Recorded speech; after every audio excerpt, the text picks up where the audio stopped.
Testing 1, 2, 3. Hello, welcome. I need a drink. There we go. Man drinks water in HD. Smoking on planes. How was that ever a thing? I don't get it. And you can't smoke on planes nowadays, of course. You can't do much on planes nowadays.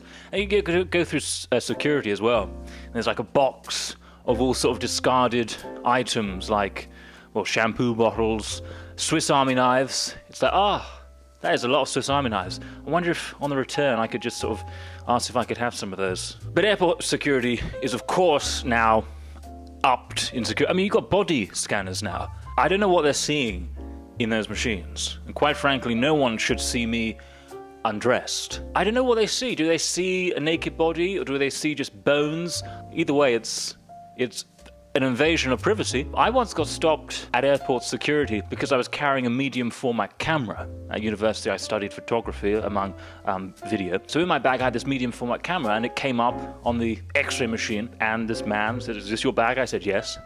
And inside the bag was a Batman comic. I was more worried about the Batman comic and what he would say.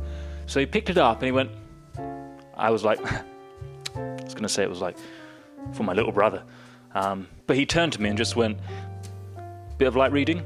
I was like, yes, yeah, something like that. Back to smoking. So it wasn't just something that was overlooked back in the day. The people said, "Oh yeah, we didn't think that people would smoke in a plane." They shouldn't do it. They didn't mind if people smoked in a plane. In fact, they encouraged people to smoke. They had a little smoking light for non-smoking and smoking next to the seatbelt light. Seatbelt light, very important. Smoking light, why was that there? Why included? Who wanted to include that in the design of a plane? And you had smoking sections and non-smoking sections. And where does the air go? In the smoking sections, I don't understand that you can't open a window. It wasn't like some guy going, oh, that's lovely, that is. Oh, excuse me, sir, would you mind opening the window? The air is hurting my lungs. Oh, certainly, I'll just open a window. I mean, it's ridiculous. So, I did my hair the wrong way, looking at the TV screen. Should have done it that way. Oh well, it's not like it's worth doing anyway. And when you booked for your tickets, you had a choice. Would you like a non-smoking section or a smoking section? I'd like a non-smoking plane, please. That's the safest way to travel. I'm sorry, sir, but we don't do those. It's either smoking or non-smoking. Then I'll walk.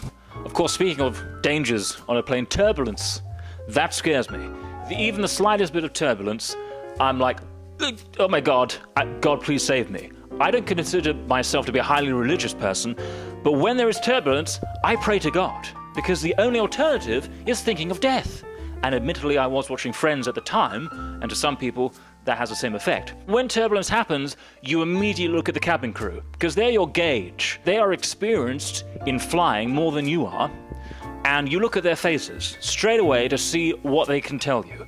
But I think cabin crew now are being sort of, trained to put on a face. So if there is turbulence and they think it's bad, they don't put that on their face. So they're like, "Come on, Pam, there's turbulence. It could be dangerous. But you can't let the other passengers know. You need to put on a brave face. You always wanted to be an actress. Now's your chance, Pam."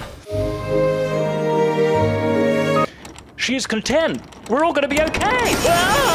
And there's people that sometimes don't put on their seatbelt when the seatbelt sign comes on. There's cabin crew that come round and go, "Excuse me, sir, would you mind putting your seatbelt on? We're going to land shortly."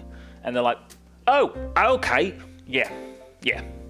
Oh, good for you for thinking about your safety." I don't take my seatbelt off on the plane unless I go to the lavatory. That's the only time, because otherwise, I'm sitting down in a seat on a plane. Why take the seatbelt off? When the seatbelt sign, switches off, I hear these like clicking of seatbelt buckles coming apart, and I'm thinking, what are you doing? Unless you're all going to the lavatory, put them back on! And the lavatory is another thing on the plane. The toilet itself, when you hit that flush, it's like, you think the plane's going down. What the fuck's happening? Oh, it's the toilet. Why didn't anybody warn me of this? You have to check that your balls haven't come off. 1, 2, and being spread across the Atlantic Ocean. So there we have it, smoking on planes. It should never have happened. If you want to see more content, then please subscribe to my channel. And until the next video, Thank you, and goodbye.